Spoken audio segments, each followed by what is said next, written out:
Good afternoon, everybody. Thank you very much for joining on time. We will take another minute and let others who may be, signing in a little bit after 3 to get in before we start. So thank you very much for joining. You will notice that your microphones have all been muted. Should you want to say something, please raise your hand and we will let you speak, except for the panelists. Obviously, the panelists, their microphones are switched on. And yeah, just give another 60 seconds and we'll let we'll get started.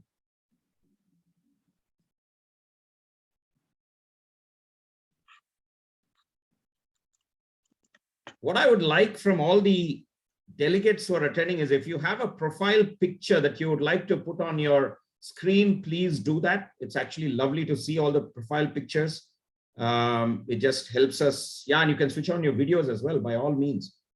You just cannot speak, that's all. So thank you very much. Ooh, nice to see Shaheen signing in all the way from Malaysia. So.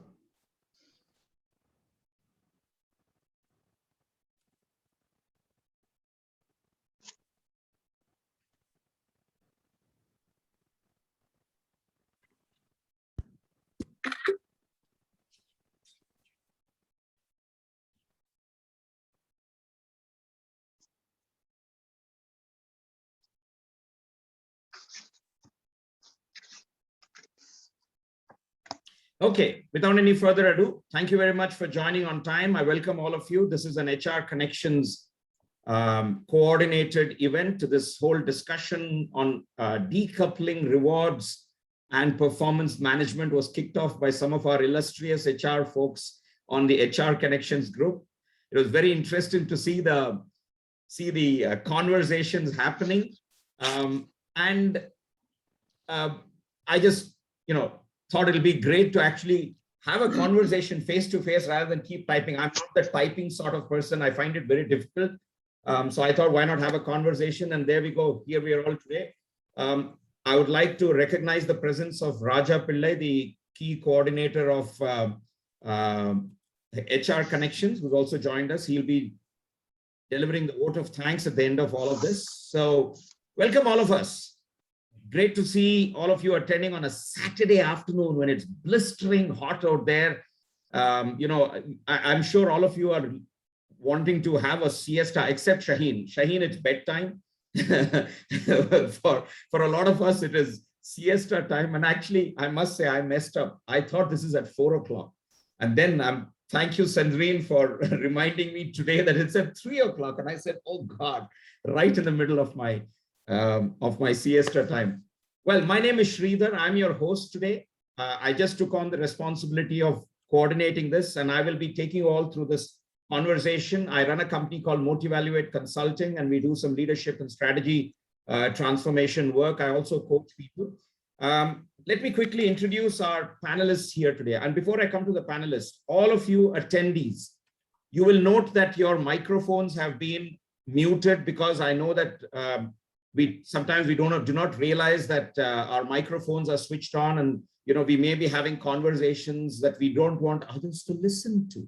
So I have switched it off for you. In case you would like to say something when it comes to Q&A time, please raise your hand. Use the icons on Zoom to raise your hand, and I will let you speak. At any time during the panel discussion, feel free to type in your questions into the chat box, and I promise you we will endeavor to answer them at the latter part of the panel discussion during the Q&A segment. With that, our first visitor here today, Sandrine Bardu. Have I pronounced your name well? Perfect. Thank you. Sandrine is a multiple award-winning compensation and benefits expert. She boasts of a 28-year career in the field of total rewards. And she took on roles with increasing responsibilities in compensation and benefits in Microsoft, Airbus, Apple, Philips, Fiat, leading to positions as the global head of performance and reward at Majid Al Futtaim, and then Mubadala in Abu Dhabi. Established in 2013, her company, Bardu Group, offers specialized compensation and benefits consulting, training, and keynote speaking services, mostly throughout GCC, Africa, and Asia. She shares a hands-on, pragmatic approach with her clients, ensuring that the projects actually have immediate impact and business value and don't remain just an idea on the shelf. I'm sure we've all experienced some of that sometime. As part of her outreach to educate the HR community, she authors a blog, compensationinsider.com, with over 300 articles published to date, inspiring HR leaders and practitioners on topics related to employee value proposition. She's also a regular speaker at HR conferences and in-house events. Ladies and gentlemen, please welcome Sandrine Bardu. A round of applause. You can click on the clap button on your screen so that we know that you're applauding her. Please do that. Thank you. Yeah, there you go. Shamita, Raja, Uday, all of you. Thank you. Our next panelist, Kumar Shankaran Iyer. I should have actually pinned Sandrine and I missed out on that. So I know I'll come back to you later on and I'll pin you there. Where's Kumar? Kumar, can you please switch on your video?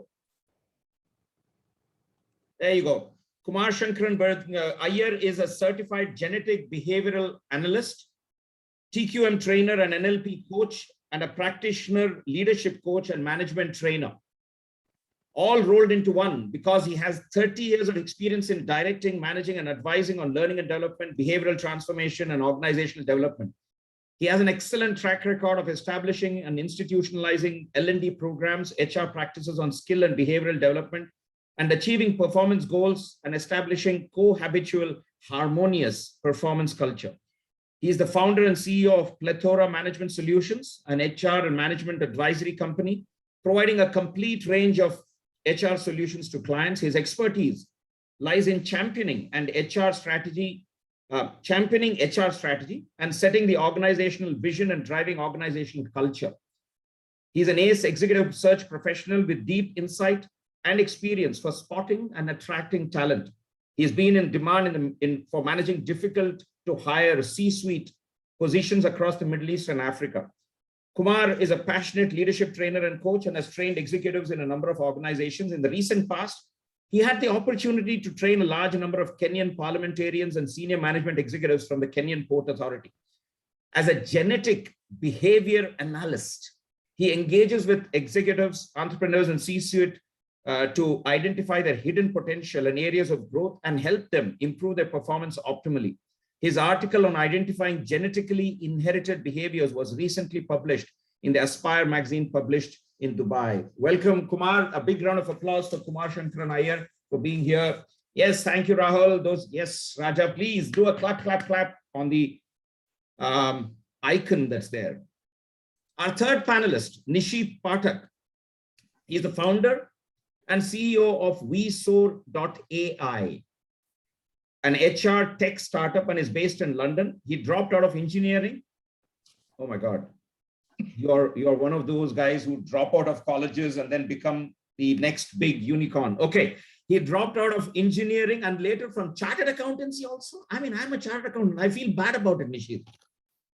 Before pursuing a post-graduation in HR, so engineering and chartered accountancy's loss was HR's gain at the Tata Institute of Social Sciences, Mumbai, to understand how human capital influences valuation of companies. Inspired by the late 90s dot-com boom, he has 2 decades of HR experience across blue chip companies, Nestle, HSBC, FAB, startup companies, Indus Towers, Noor Bank, and turnaround with Commercial Bank of Dubai. In HR consulting with Aon Hewitt as the lead for pharma and manufacturing sectors in India. Nishit has worked and lived in India, UAE, and the UK. He is widely recognized as an expert in performance and talent management. He's the author of a book on how to fix performance management. What a title. That's what we're talking about here.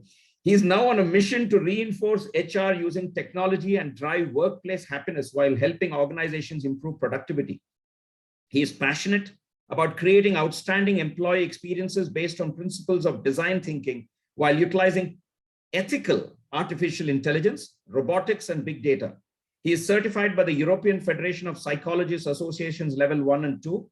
His motto is based on Edward Deming's famous quote, "In God we trust, all others must bring data." Welcome, Nishit. A big round of applause. Yes, Guys, do a clap. Don't. Yes, thank you. Thank you, Manohar, Nihal, Rahul, all of you. And then we have Mr. Rajshekhar Kandepu signing in all the way from India. He's a strategy, HR, industrial relations, and a general management professional and an author with a combined experience in both industry and academia, with close to 35 years in engineering, construction, energy, infrastructure development, education, and media sectors in India and abroad. Before taking up his current academic administration role as a senior director and HR advisor with KL University in Andhra Pradesh, Mr. Kandepu worked for Siemens India, L&T Group, and also Oman Shapoorji Pallonji Group in Muscat, handling leadership development, OD, performance management, coaching, counseling, and mentoring. He is specialized in writing case studies. Techno Management Quiz, Mauna Abhyasa, and Knowledge Forum are his exclusive contributions in the field of human resource development rolled across L&T, Siemens, and Shapoorji Pallonji. HR integration during mergers and acquisitions, formulation of HR policies and SOPs, management consulting, organization design, and grades restructuring exercises are all his prime functional specializations. His book, Performance at Results, was published in 2017, and The Elements of Functional Administration, published in 2004 with a revised edition in 2020, have widespread circulation across industry sectors in India and overseas. Please welcome Rajshekhar Kandepu. And finally, give me a moment, let me just admit the rest of the people. Yes, Purnima Rai Jarkala. Purnima is an HR professional for over 2 decades, the last 9 of which have been heading the people function of a large international construction firm. She has a first rank holder. She's the first rank holder in the master's degree in guidance and counseling. And again, the first rank holder in master's degree in strategic human resource management. A lot of brain power out there. She's also a chartered MCIPD and a master NLP practitioner. She's trained with Richard Bandler and Paul McKenna. She believes in continually balancing her strategic business management focused education with the continual development of core people skills. At work too, she ensures the activities of people function are always aligned with business priorities and focused on individual development, ensuring that there is a right balance of business and people priorities without compromising on either, and believes that these efforts have led to people practices that are industry leading within the region. She has directly led and implemented transformation in compensation and benefits and performance management for the business operations in the region, including successfully delinking performance management from compensation and benefits, and is in the process of rehauling the entire performance management system to shift the focus from assessment of a quantitative past performance to a lightweight approach of continual quality conversations and focus on individuals' value, well-being, and growth. Welcome to the program, Purnima. A big round of applause, everybody, for this amazing, illustrious panel that we all have with us today. I mean, if I were to just look at the range of experience, we are probably counting about 180, 200 years of experience between the panelists. And if we look at all the attendees here, we probably have 1,000 years of experience in this room alone. So welcome all of you, all the delegates, the panelists. I'm going to start off by asking a very simple question to all the panelists, and I just want a one-word answer. And the question is this: do you think decoupling rewards and performance management system, is that real or is it a mirage? I just wanted to choose between the two. So we'll start. Can you all unmute yourself? Oh, in case you can't unmute yourselves, I'll help you unmute you. There you go. Purnima, what do you think? I think it's very real, but then you once got to be realistic about the business you are in, and context is key. So for us, we made it work, and it's been working for 10 years now. So yes, it can happen. It's just about managing, understanding your business and making it happen. Awesome. So Purnima thinks it's real. Nishit, what do you think?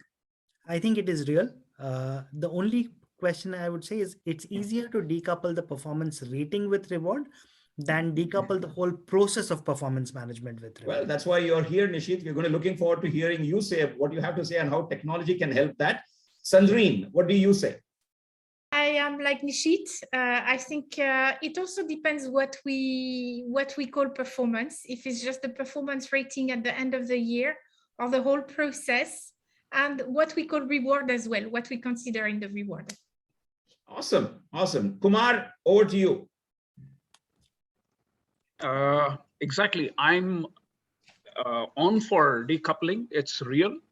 Everybody has covered from Nishit, Sandrine, Purnima have covered, but there is one little thing that is not covered that I want to touch upon is, yes, decoupling of rewards from performance at what levels, that's also very important, where it can be much more effectively sold to within the organization. That makes sense, Wonderful. So Thank you. Yeah. Okay, so you're also for it. And Rajshekhar, finally over to you, sir. Yeah, Sridhar, it's a wonderful thing. I'm the only person chose to be. It's a Mirage. Looks like from the panel, 4 to 5 people, we are all around. Okay, To my so view, you believe it's a Mirage? It's a Mirage for the reason that organization and its business is driven by the performance of people. And the performance of people is nothing but the performance of the organization, Right. vice versa.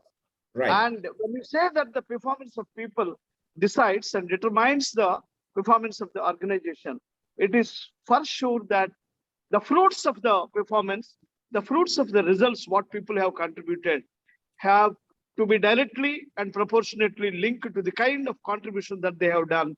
And hence, this cannot be separated, and this is required to be linked with, it is to be coupled with, rewards have to be coupled with the kind of contribution and performance what they have done. So Fantastic, that's what sir. is my view.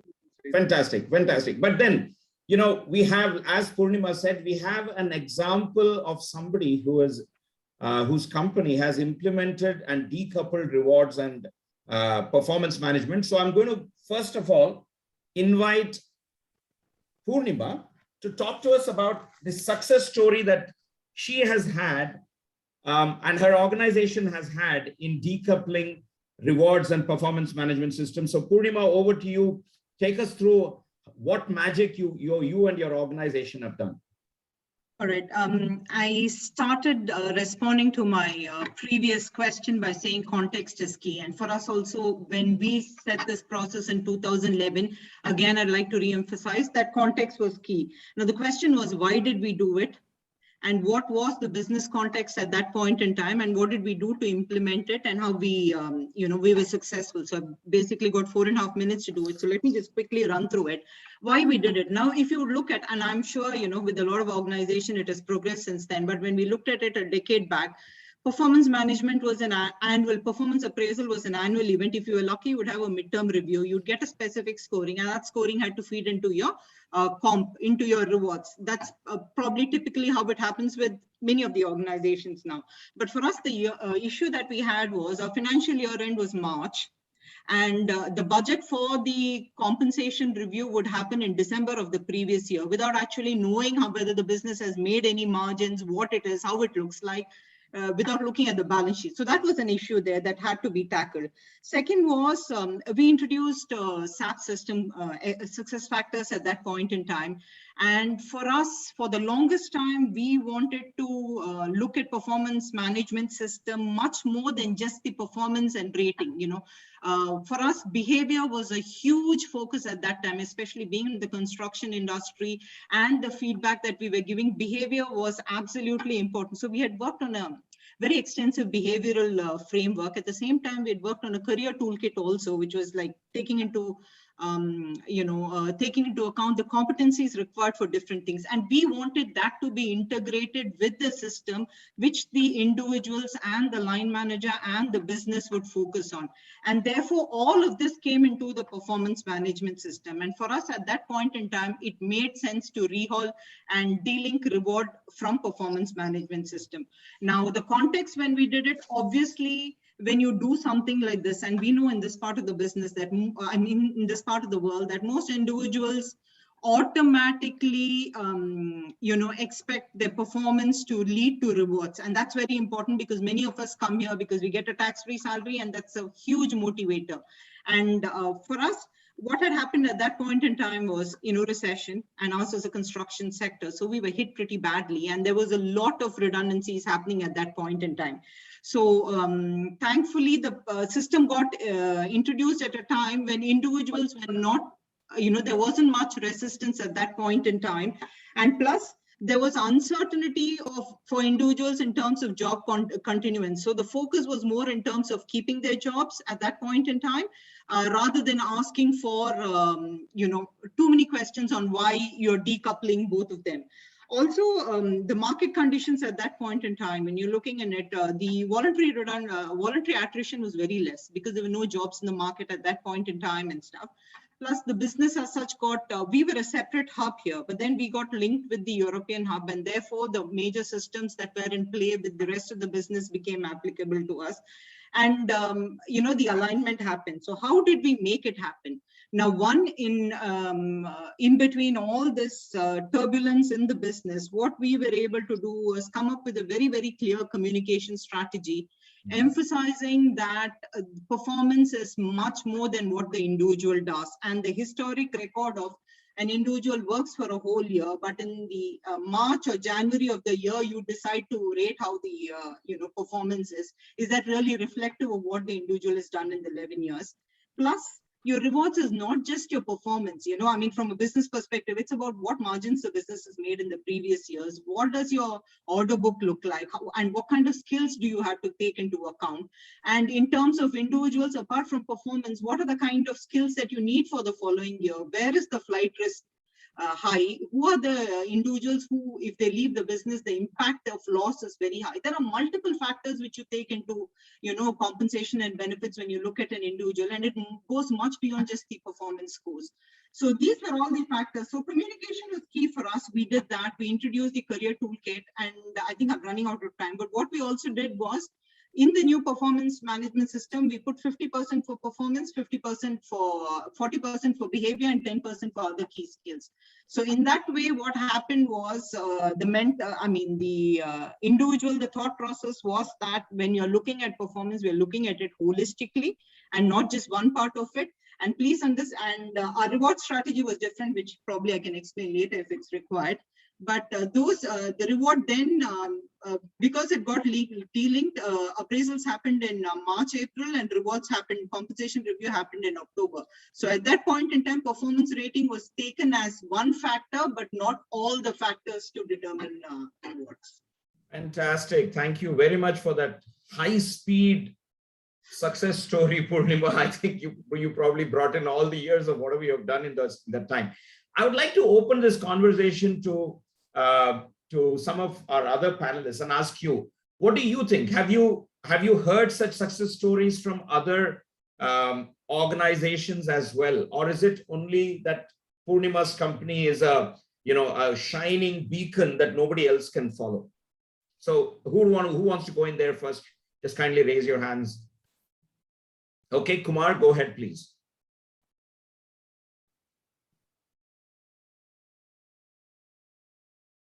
Kumar, I think you're on mute. Yeah. Okay, thank you very much.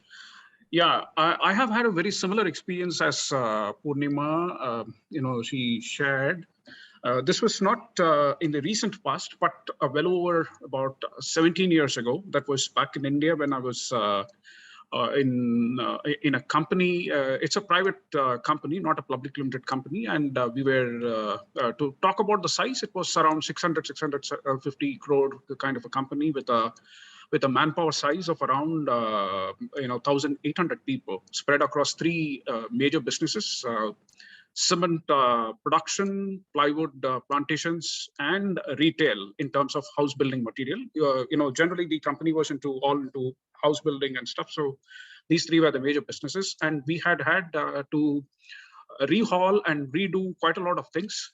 As the management and the ownership was in the same hands, the owner wanted to kind of separate both, and he wanted to hire a new CEO, just as we call in common language parlance, professional management, or the ownership, the owner managed company, or what owner driven organization. So we went ahead and we brought in, after about long this thing, and then when we were moving ahead, we also had this opportunity to look at this kind of questions which came up. Did a lot of brainstorming, and we started off with the understanding that money is not going to be the greatest motivator, and money is not just the motivator. And then we started working on several levels. We had to cut down the entire white collar level, which was around 14 levels, and brought it down first to 11, and then we brought it down to 7. Now, when we kind of did all that, we rehauled the performance management system of how do we appraise people, what do we talk about in a focused manner about what is measured and what is being performed, and how do we rate it. So that's how it happened that, we went on a very good internal communication strategy was planned, and people were trained upon and given that maximum from the functional head. Like, say, if I have a unit head operating at the cement plant, who's the general manager, who's responsible for several hundred people. So we started from him, and it took a long time. There were a lot of resistance, quite a lot of resistance, because people coming from various kind of cultures and stuff, and so within a country, we are a country, so India. So that's how it happened, and we had to pitch in all the functional heads. There were people who were supporting. Out of 10, there would be 4 supporting, 6 not. So we had to pitch in and then do a lot of brainstorming, and finally we could function an effective plan to go ahead with decoupling for the first levels of the general managers. That's what the initial success was. Brilliant. We tried that for a year, and then next in round was the people who were reporting to them. And slow and steady, we could do it, but wisely, we stopped it at one particular level that was at the middle management. Beyond the middle management, we didn't want to try so much, because there was also an inherent risk about losing a lot of people. Like, Purnima rightly pointed out the key people who could be a risk flyer. We could tally the A risk flyers at the top level, but in the middle level, it would consume a lot of HR time to do a fight. What do I say? The crisis management. It can turn around a business into a positive to negative. So we stopped at that level. Kumar, I'm just going to jump in right here. What I'm hearing from you is that yes, it was done effectively up to a certain level. We have Nishit also who wants to say a few words. So Nishit, do you want to jump in there? Sure. So I have basically run discretionary performance bonus processes from 2007 to 2018 when I left the corporate world. So HSBC, FAB, Noor Bank, Commercial Bank of Dubai. All of these 4 organizations, we had a discretionary bonus plan. We also tracked our vital metrics. So we had every single year, we had regrettable attrition below target. We had senior Emirati attrition below target, which means that the process can work. Mm-hmm. It is also important to know what you want from your reward strategy. So in my last job in Commercial Bank of Dubai, our reward strategy was one sentence: we will not lose top talent for money. That's it. And that guided all our decisions. So the idea was, we know we need to segment talent. We can't treat everyone as one. So we need to be very clear about segmenting talent. And once we've identified who your top talent is, make sure you don't lose them for money ever. The rest of the people, they will come and go. There will be attrition. There'll be normal attrition. There'll be involuntary. That's fine. So I have experienced that it can work, and I have tracked it against metrics which show that the process is successful. In Commercial Bank of Dubai, when we first introduced it, we even got internal audit to come and audit the process. As a bank in which there are central government, the UAE government investments, so audit is a very strong function. So it had to be done. The audit came back saying the process runs phenomenally well, and it has a better result than when it was formulaic. So that's how it is done. Now the question is the purpose of performance management only to pay people? The answer is no. In simple terms, the outcome of performance, as I kind of simplify it, is learning plus earning. Mm-hmm. So earning is taken care of through the bonus process, through the increment process, and so on. But what about learning? How do we kind of take that into account? And that's where we get into the 4-step process that I started sharing on the WhatsApp chat. So if we talk about the process as one, then it's a big problem. We need to break it down into 4 smaller parts, and then it becomes easier. The first part is goal setting. You can scrap performance ratings. You can have a ratingless system. Nishit, I'll just come back to the process later on, but and there I would like to hear from you how the technology that you're thinking about also aids and abets it. What I'm hearing from you also very strongly is that you have, between Purnima, Kumar, and yourself, you have experienced decoupling to be a success. I know Sandrine has a very strong opinion on something on that, so I'm now going to bring her in. Sandrine, what I'd like you to talk about, not only bring in your inputs, but also, in your opinion, what are the key prerequisites to actually implement a system where you can de-link rewards and performance management? So say what you have to say first, and then if you could talk to us about the prerequisites.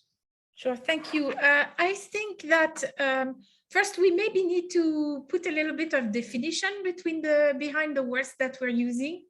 What we are calling decoupling, if it's a time decoupling, saying I'm doing performance appraisals at one point and salary reviews at another point, or bonus calculations at another point, that's one step. But if we're really talking of decoupling, that would mean that there is no relationship between the individual performance and any of the reward systems that we put in place.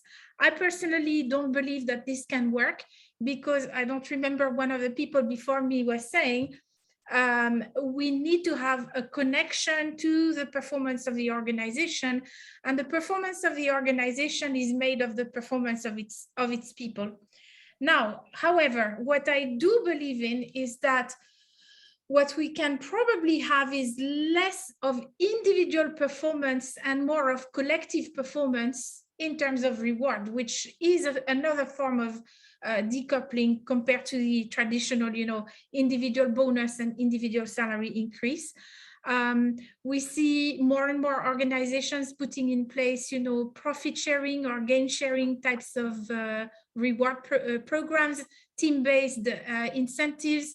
And we also can see reward in a non-financial or in a very low financial manner, but which also has a huge impact on employee engagement in the form of peer-to-peer recognition schemes, where it's not just an employee of the month or a manager saying the employee was good, but it's the employees between themselves recognizing themselves. And maybe you link some points or some kind of value to the kudos, so that at the end they can get some kind of voucher and so on. But the whole principle is non-financial in the sense that it's not a huge financial amount. So I will, at the later point, if we have time, talk about the counterexample of maybe Deloitte, which was very famous in 2015 for saying that they were getting rid of their performance appraisals, but it didn't probably work as well as what they were expecting from a reward point of view. Yeah, we would definitely like to listen to that. So great. Just a quick one. So from whatever you have heard so far, what do you think are the key prerequisites to be able to actually decouple them? So I think it's to be very clear what is your objective, and to make sure that it's not necessarily an overall all-encompassing type of approach. You might have some decoupling in some aspects of the performance and reward connection, or you have a different definition of what the coupling is. But I think it has to be very clear to all participants, because without clarity of communication, you don't get buy-in, and without buy-in, you don't get people who are engaged, and you don't get the results that you're looking for. Brilliant. So what I'm hearing from you, Sandrine, and I'm sure I've heard this from the others as well, clarity of the purpose and the depth to which you want to go, breaking it up into small bits so that it is easier to consume and implement, communicate quite clearly, have a clear plan of action, know the costs of doing it in terms of who probably will not align and who needs to be there along with it. So Rajshekhar, in your opinion, what have you heard as the key prerequisites? I know you believe it cannot happen, but suppose an organization wants to embark on such a journey. What do you think organizations need to do? What are the key requisites to be able to make it happen? Rajshekhar, please. Are you with us, Rajshekhar? I see that I can't see you. Give me a moment. Oh, there you are. Yes, there you are.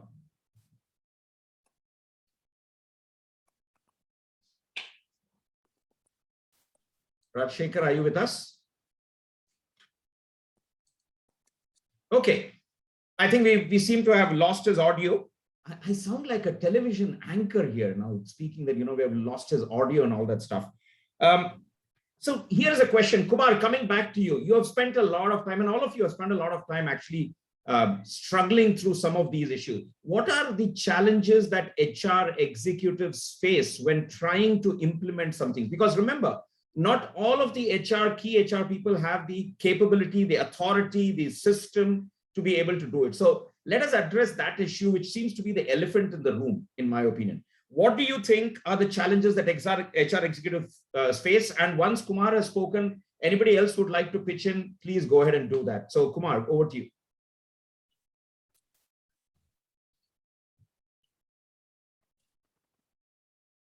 Sorry, Kumar, you were muted. Can you please unmute yourself? Okay. That's how. Okay.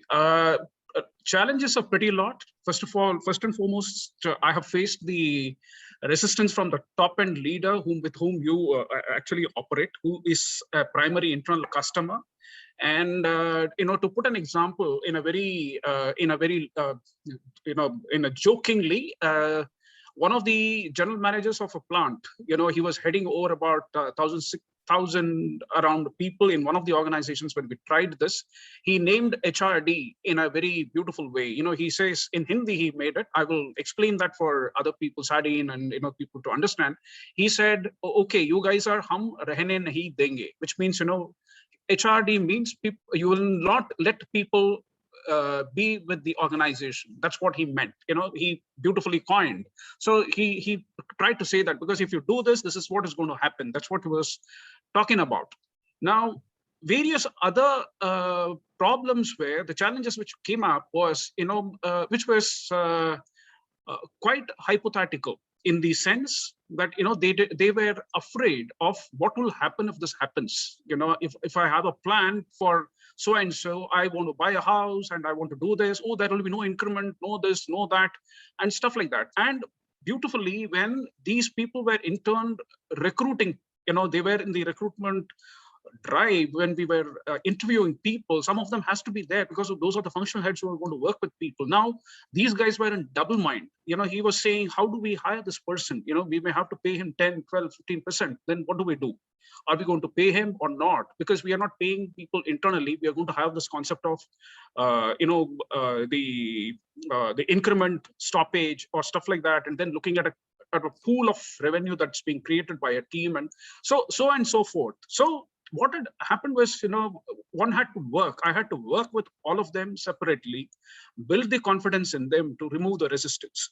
What came in hand was also, very importantly, the managing director, who was also, a part of all these discussions. We could bring him and then put a lot of confidence, because this works in some of the cultures. This works very, very well. In some of the cultures, you could take things head on. I have done that also with certain groups of people, wherein you need to do it. In Africa, I had to do it. I had to do it hands-on, head on, push it out, and then convince them even to accept a performance management system, which would be a biannual performance management system. That was huge amount of resistance, and that was consisting of people picked up from the best of the industries in India, steel and iron and steel. Kumar, if I may just jump in here, what I'm hearing you say very clearly is one of the key challenges that HR executives face is their own internal resistance to the idea of decoupling, and they probably need support from leadership to enable it to happen. Nishit, what do you think? What are the what are the other challenges that HR executives face?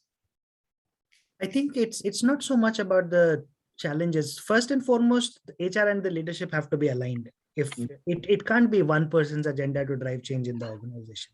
The senior leadership team have to all believe in it before we make any change. But the other thing is that in terms of the prerequisites about all of this, I think most important is to have a scientific bent of mind, which is basically to experiment. And it is nothing to do with even technology.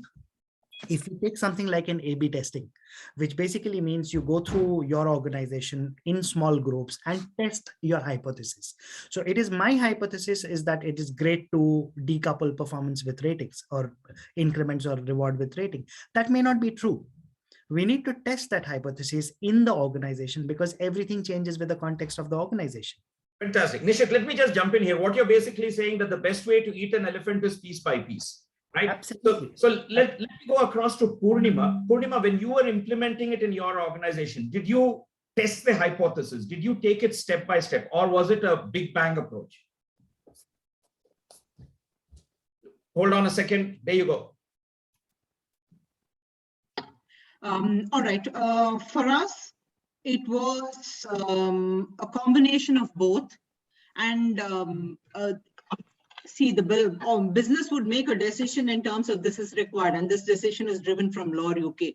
But I think for HR professionals, it's very, very important to wade into the muddy water and understand what it is. So for us, it led to us going down to different levels, speaking to leadership is fine, because if the business takes that call, leadership will buy in, but it is the line managers down the line who will have to implement, who will have to have that those difficult conversations. And until you get the pulse of what the business is, irrespective of what you do, you know, in the boardroom, you can go and say, yeah, it's a great job, it's been implemented. Of course, it will be executed, but is it meaningful? Will it get the buy-in? So when you go, it is very important to get the feedback from the business, understand what the resistance is, understand first, you talked about, you know, feeding the whole elephant. The whole question is the business starving in the first place? Do you really need to put an elephant in the table if it is not required? That's what it is. So I think as HR professional, what happens is, and especially in this region, you've got so many multinational companies and so many different HR practices. If you look at the space of PMS itself, you know, amongst the 20, 30 odd participants here, everybody would have slightly different process or a completely different process. Many of them may still be in the pen and paper thing. So the important is to, most important thing is resistance can be dealt with, but it can be dealt with once you have a complete understanding of the basis for those resistance. Fantastic. Thanks, Purnima. Sandrine, what do you have to say? You were smiling. You had a look on your face which told me that you have something interesting to say there. Please go ahead. I was thinking that when Nishit was talking about experimenting, I thought that was really, really good. I think one of the things that we tend to get very carried away with in the HR space is this concept of best practice, where you hear about one company has done or what all companies are supposedly doing, and we have to copy it, like just apply it. And I personally, I'm always, whenever I teach Compenben or anything like that, I always say best fit over best practice. Yeah. It's better to do what is right for your organization. And by the way, in an organization, it also depends on your structure. In the GCC, we have lots of companies that are conglomerates. Maybe one part of your conglomerate is ready for more decoupling, or and another part is more classic because it's a more hierarchical or something like that. You don't know. So it really depends on that. If I have just 1 second, I just want to talk about the Deloitte example. So in 2015, there was this huge article in Harvard Business Review about Deloitte, you know, reinventing performance management. And basically what they said is that for all their consultants, they would have a weekly one-on-one meeting with their manager to talk about the priorities for the week, the need for resources, and so on. At the end of every quarter of a project, if it was a different time, the manager would answer 4 or 5 very simple questions on the performance of the employee. And then at the end of the year, they were saying, well, and the partner on a global level will look at other elements of things that the person has done to decide the salary increase, which basically meant that they were going back to some kind of a black box type of model in order to decide who would get increase or promotion. In the end, one thing, it didn't quite work that well for them. So I understand they had to come back to some kind of more formal rating. But I have to say, when you implement a permanent feedback process, 2 things that we were discussing. I think that you need to have the process in place, and HR needs to put the process, but also HR needs to educate the line manager and the employees. A process or a tool in itself, a system, cannot replace and cannot create adoption of the new practice by themselves. You need to have the cultural change that goes around it. But also, let's consider if, as a manager, I give 4 times a year, I answer 4 questions which are If it was my money, I would give that person the biggest increase. If it was my money, I would give the person the biggest bonus. This person is at risk of poor performance, and I would rehire that person on my team. Those were kind of the 4 or 5 questions that Deloitte was said. In effect, in a rating of 1 to 5, that is a performance rating because it's actually steeped in neuroscience, and that's a conversation for another time. I'm just going to quickly jump in here, Sandrine, because what you have said is, I think, a few different aspects. One is, yes, we need to take it step by step. Yes, we need to communicate better. We need to train people. It's not just you just cannot click your fingers and hope to God that it happens. You need a process in place. You need communication. Training has come up, I think, at least 4 times in this conversation already. So what I'd like to jump across to Nishit and ask him, where can technology fit in to create a process and make it easy? And I'll give you a context on this. I was telling Sandrine this when we were having a conversation. And I said, look, when I worked with Baker Hughes as an accountant, who at that time really lacked empathy, human empathy was, and performance and rewards and all this thing wasn't my greatest strength. What I benefited from was having a process that helped me learn it, implement it, learn what works for my company, and ensure I don't copy and paste what is there from some other team to my team, because every team's DNA is different. How do you think technology can fit into all of this, Nishi? I think the first most important thing is the whole point of personalization.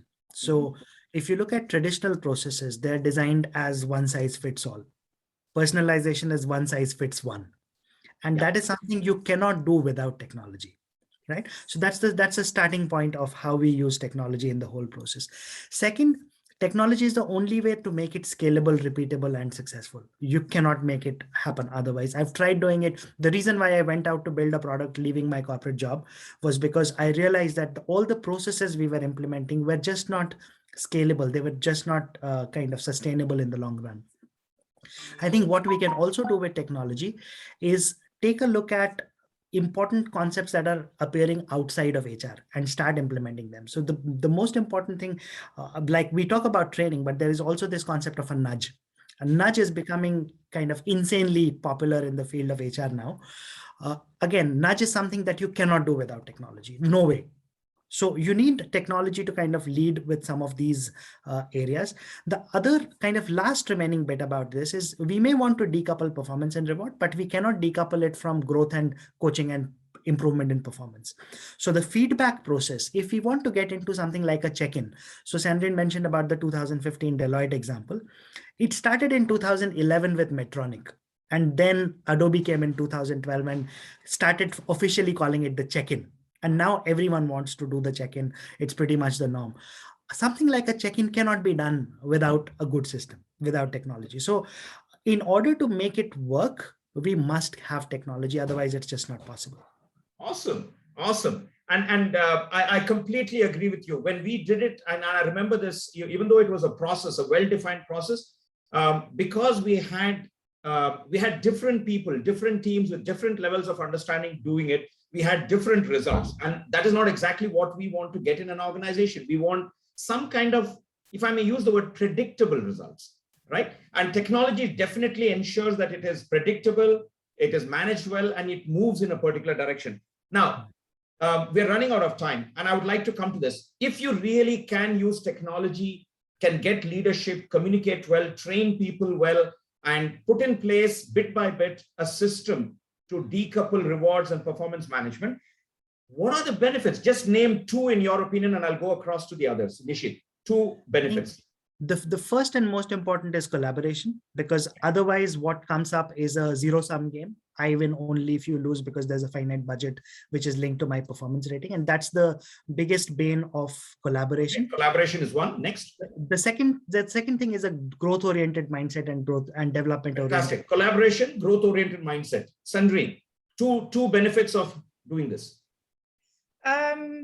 I do think that collaboration, I will go with that word as well, or teamwork. I think the second one is a renewed interest from the organization for the performance approach, I would say. Fantastic, great. A renewed interest in the company and energy towards that approach. Purnima, what are your two top benefits that will come out of this? I think it would, the first thing, because I'm looking at it from a very operational perspective, the first one is the shift of the weight from the line manager conducting the appraisals, from telling, okay, fine, I'm sitting here, I'm rating a certain way and you're going to get a reward in a specific way, which he or she may not be able to control. So that's the most important one. And the second one is making the entire process meaningful. Now that you've got the pressure of, the promotion, the bonus, the compensation thing out of the way, you now focus on having meaningful conversation, talk about career development, talk about how you can help him or her perform in their role, talk about what opportunities are there without the pressure of that discussion, expecting the discussion to lead to some kind of a financial outcome for both. It's brilliant. So Purnima, you're saying the conversations are healthier, decoupled from financial. There is no force fit of a particular mechanism on it. So the conversations are actually focused on developing the organization and the individuals therein. Kumar, what are your thoughts, please? Well, mostly I agree with all of them. And one particular thing that happens from the employee side, when he or she is being appraised, so they also are out of that pressure of, what is going to be the result of this, what numbers I'm going to get, what percentage I'm going to get. Rather, they focus on the performance. And together with that, if it is a quarterly appraisal, it makes much more effective because the pipeline is already set in, the process input and the output. And then it makes more effective changes that can happen with regard to learning and development also. Awesome. Thank you, Kumar. We are missing Raj Shekhar, so I don't think we can get his input. I would like to now throw it open to the delegates who are attending here. At this point in time, we have 28 minus the 5 of us, so that's about 23 people there. Any questions, any thoughts? Please type it into the chat box. I will paraphrase it for you so that we can get. So you need to tell us who the question is addressed to and what is your question. And while we are waiting for the questions, we already have a lot of comments happening on the chat box. People agreeing that the points are valid. Rahul saying that, hey, to keep it simple, it's performance factor plus social factor plus an environment factor. But yet everything probably being assessed on a traditional PMS. Rahul, you sound like a cynic at this point in time. Rahul actually says decoupling is not possible in a hierarchical organization. You need to have a decentralized organization. Absolutely, I agree with you on that. Shamita says, while recruitment candidates see their priority to for some rewards mean more than monetary factor, that's the reason people move on the same salary. So it definitely works contextually. Yeah, brilliant. Any questions, please?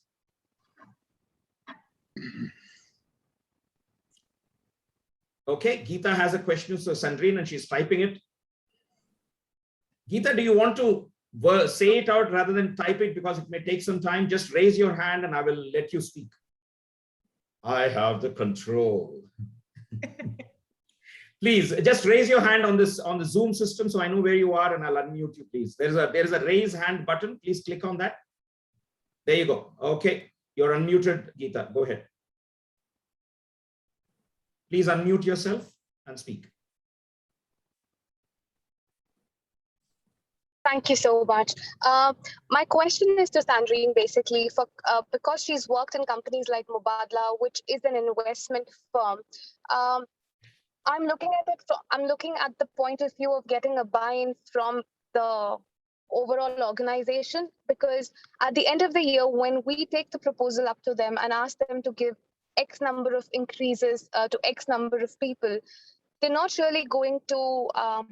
We as an organization probably may not be able to give them the valid justification, because at the end of the day, they're only driven by numbers and they're looking at something substantial to,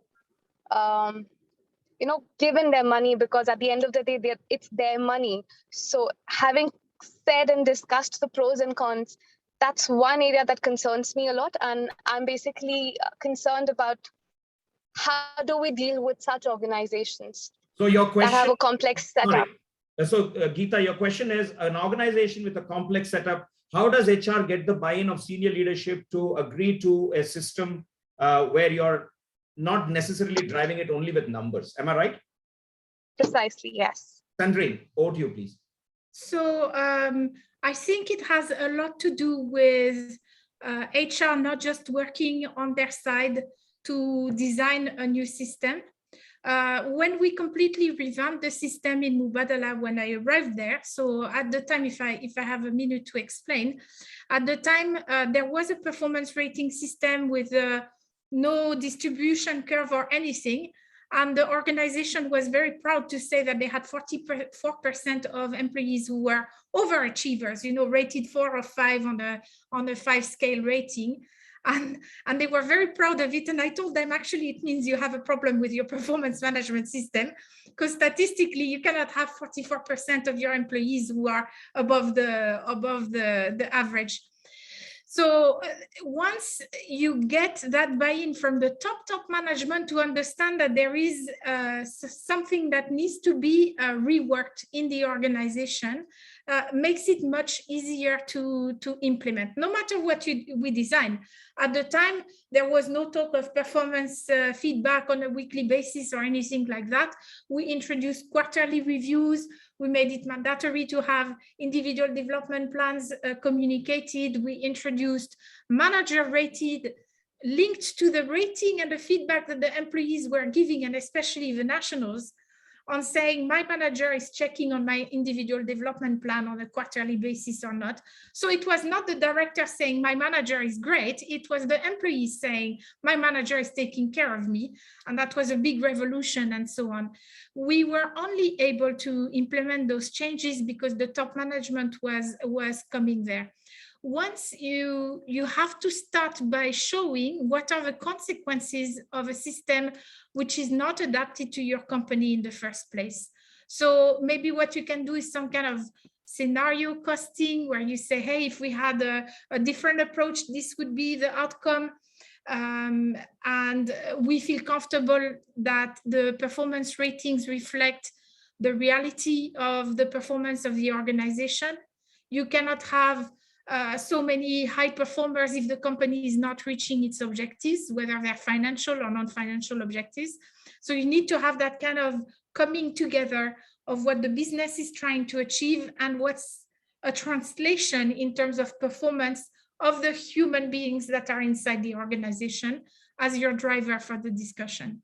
Fantastic, fantastic. Sandrine, we have a comment here from Francis, and I know Francis is probably signing in from Kuwait. Thank you, Francis, for signing in from there. He says, I have worked in Islamic banks more than a decade. I have found mid-year review, which is not linked to reward, truly reflects the actual performance ratings of the employees. There is a lot of discussion and there is no tense situation. Isn't that interesting? Rahul, our effervescent Rahul, says people like to see distributive justice happen and with fairness.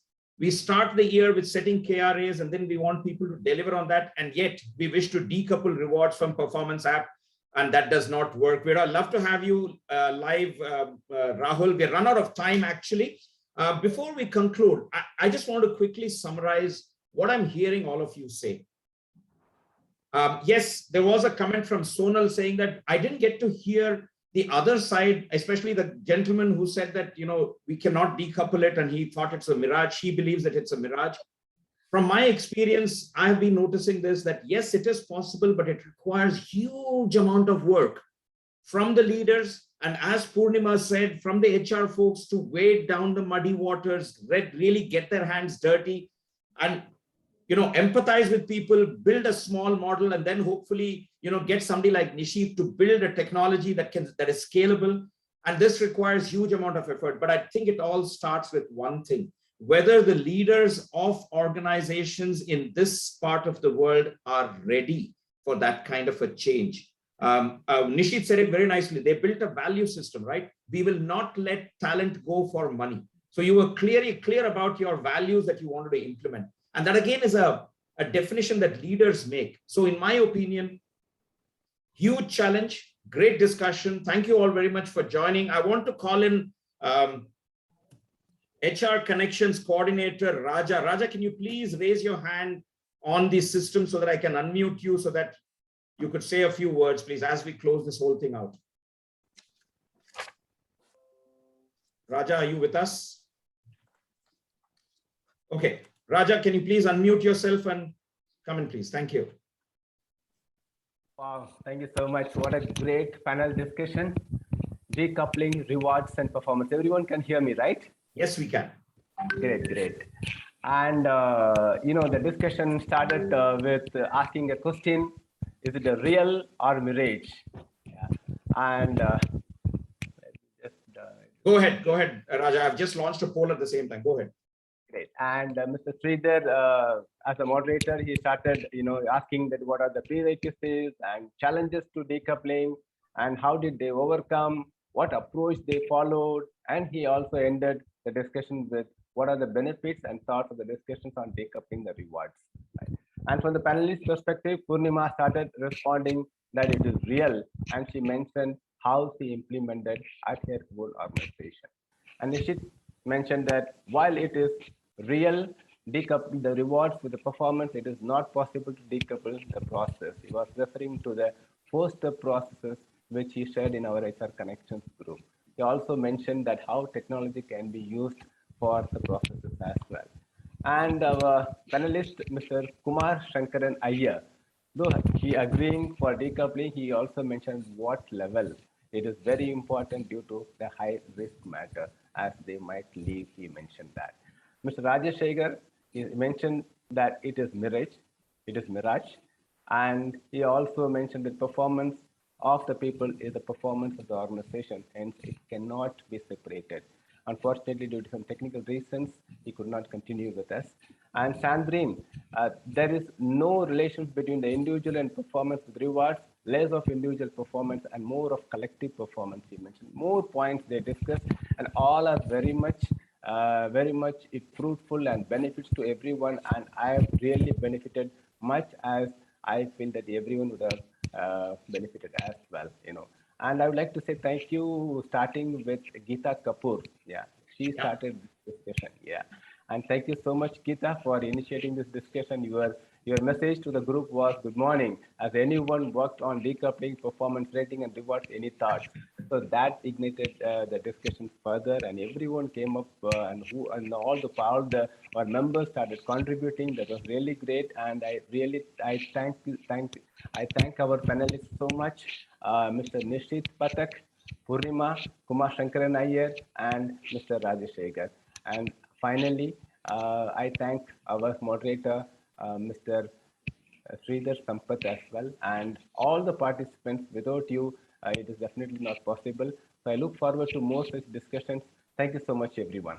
Thank you, Raja. All it requires is for somebody like Geeta to kick off a real controversial topic. So keep it coming. Thank you very much. Do you want to know what is the result of the poll? Yep, sure. Okay, interesting. I think the panelists have done a great job. And to the extent that 62% of our attendees feel that it can be a reality. 14% still feel it's a mirage, with another 21% saying, hey, I'm a cat on the wall. I don't know which way I want to jump. So with that, I would like to say thank you very much, Nishit, Sandrine, Purnima, Rajshekhar, Kumar, and all of the attendees and HR Connections represented by Raja for really kicking off an amazing Saturday afternoon. We started at around 4:04. We are ending at 4:05. Thank you very much. I wish you all a wonderful rest of the afternoon and look forward to seeing you all sometime again. Good luck. All the best. Certainly. Thank you very Bye. much. Thank you, the panel. Each of those members, I could see them put a face to the name that, we could see on the WhatsApp group. And thank you very much, Sridhar, for a wonderful coordination and fantastic, you sound like Arnab sometimes. Minus the shout. Thank you. Thank you. Don't say that. I take it. I don't take that as a compliment, Kumar. I take it more differently. So please don't go there. No, that was on a lighter vein. That's all. No issues. Thank you very much, everybody. Good luck. Have a wonderful time. Take care. Thanks. Nice meeting you, Nishit. Thank you. Yeah, nice Thanks, meeting Sridhar. everyone. Yeah. Bye-bye. Bye. Bye. Thanks, everybody. Take care. Take care. Bye-bye.